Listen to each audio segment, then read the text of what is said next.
Hello, everybody. My name is Ashley Valenzuela, creator of the Raspy Dispatcher, and I'm a 911 dispatcher out here in California.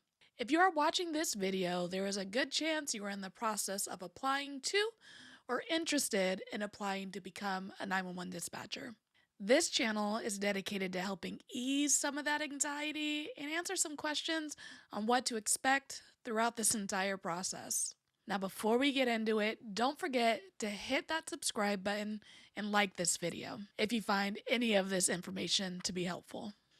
In this video, we're going to talk about the typical process you may go through when applying to become a 911 dispatcher. Let's get into it.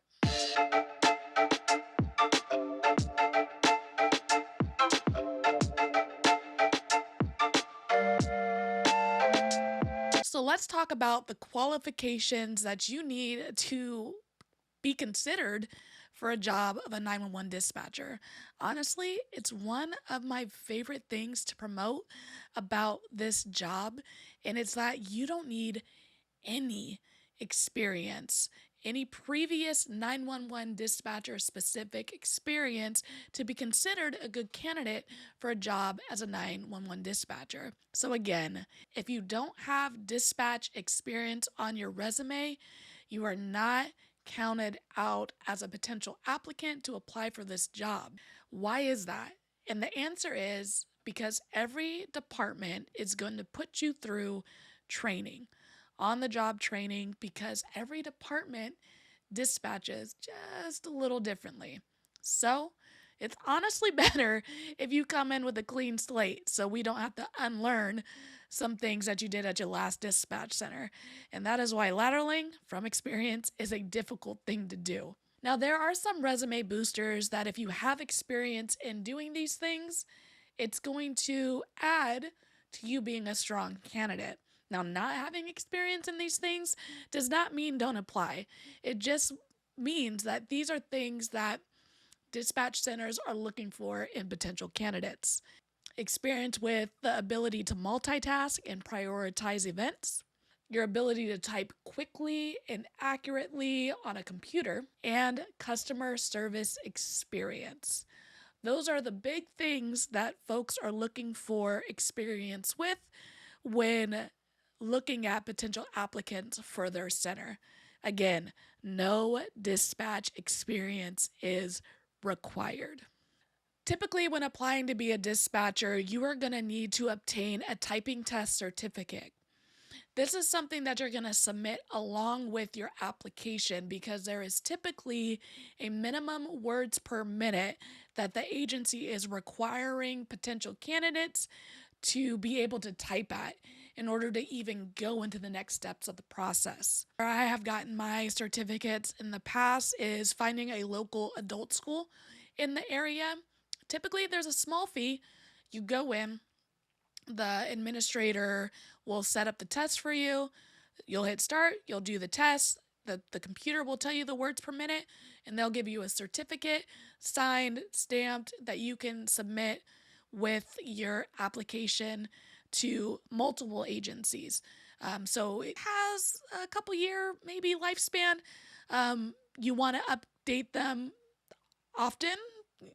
You don't want a typing certificate from 10 years ago. You're probably typing faster. So you want to keep those updated and submit them with your application because typically departments do require them. So where do I apply? You're going to look for open positions for dispatch on sites like governmentjobs.gov, your local city or county websites, and the career and job opportunity sections. Especially if you're wanting to work for a certain agency in a certain city, I suggest heading to their website, their human resources section, careers, and seeing if they have any openings. If you're a little more broad, not sure where you want to work, what exactly you want to do, Government Jobs is a great site as well.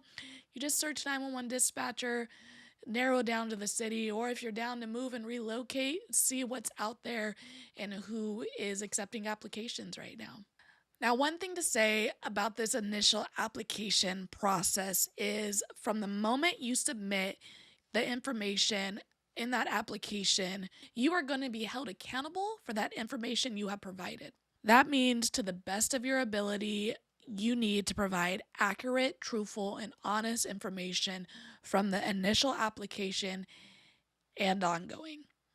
And that is going to become important when you make it to the background portion of this process, which we will talk about soon.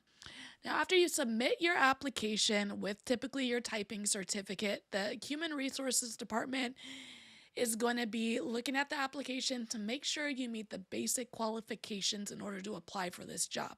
It's different for each department, what they're looking for, what their qualifications are.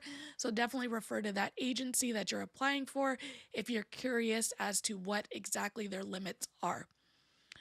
But after you successfully submit your application, you meet their minimum qualifications, the typical next step, not always in this order, but generally, is a pre-employment test. Now, the most common name that is out there for a dispatch pre-employment test is Critical.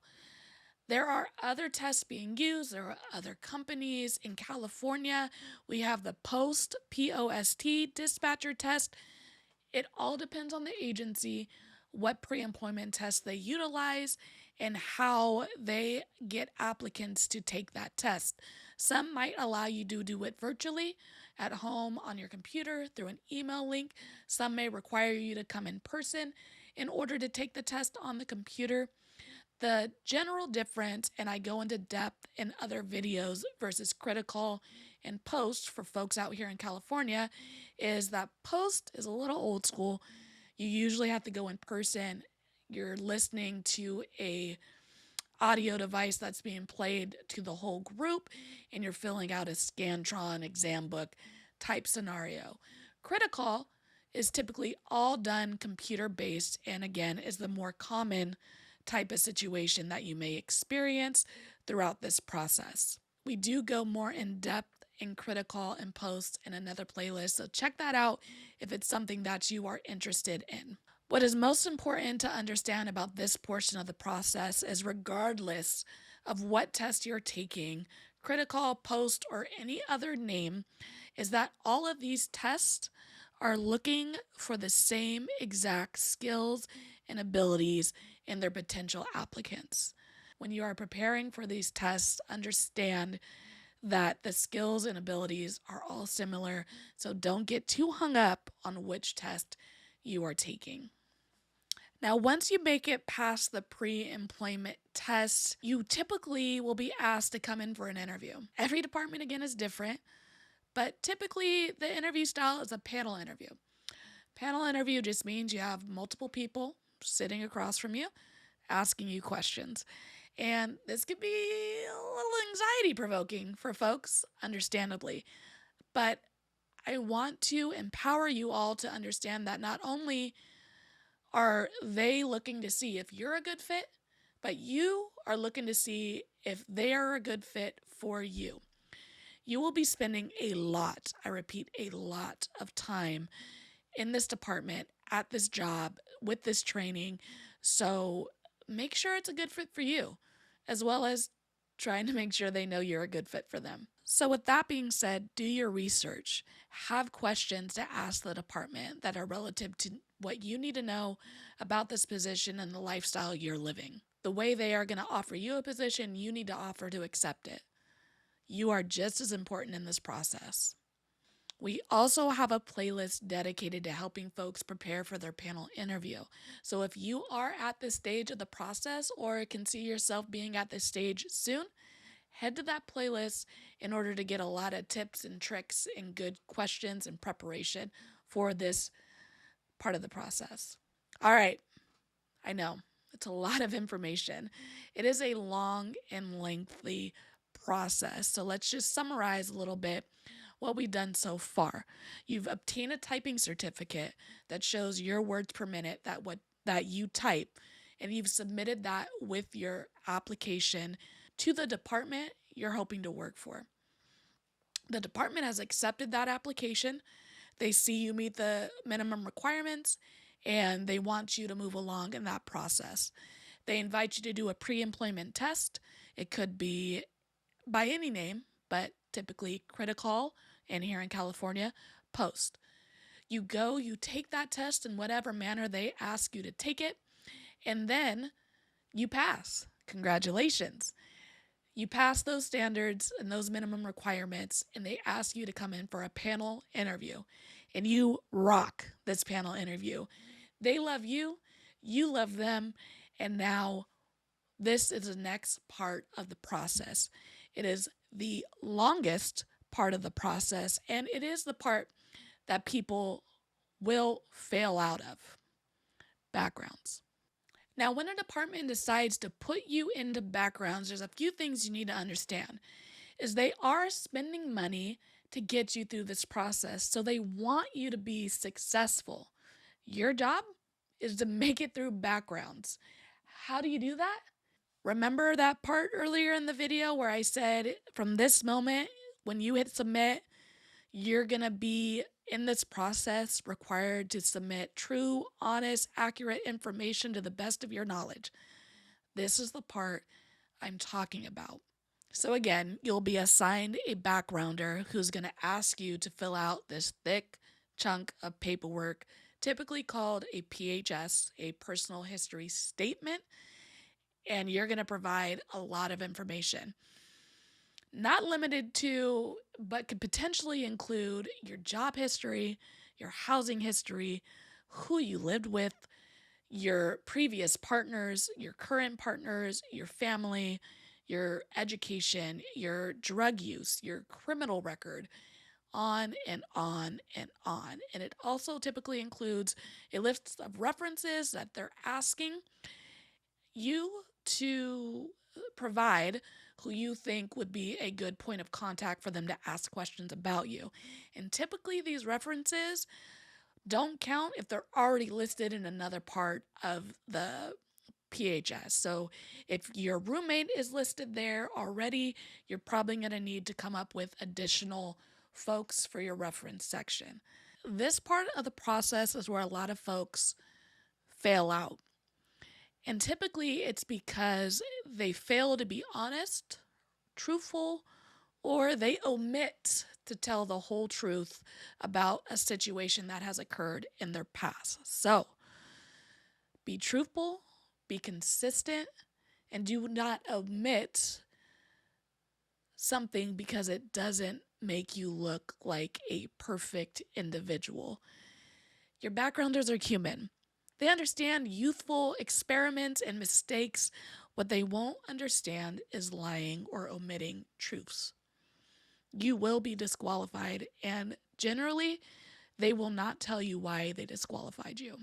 So now let's talk about the polygraph. Once you get through the backgrounds, you will be asked to take a polygraph. I know. It sounds scary. I've submitted to 2 of them myself in my application process and in my lateral process. But remember, you have been honest and truthful this entire time throughout this entire process, right?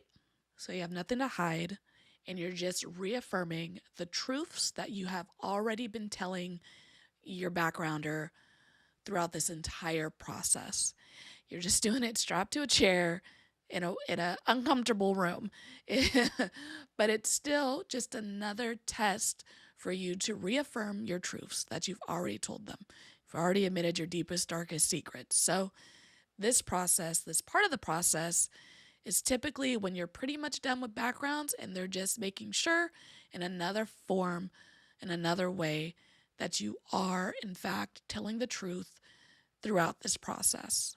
Again, like all of the sections throughout this video, we'll go a little more in depth in a specific video geared towards the polygraph test. Following the polygraph test, you're going to be asked to take a psychological examination. This exam usually consists of answering multiple questions in like a Scantron or hopefully on a computer because there's a lot of questions. And then you are to have an interview with a psychologist. I am sure there is a scientific explanation for the reason about the questions and the manner in which they are asked, but it's out of my scope of practice. So I'm not going to dive into that because I just don't know the science behind it.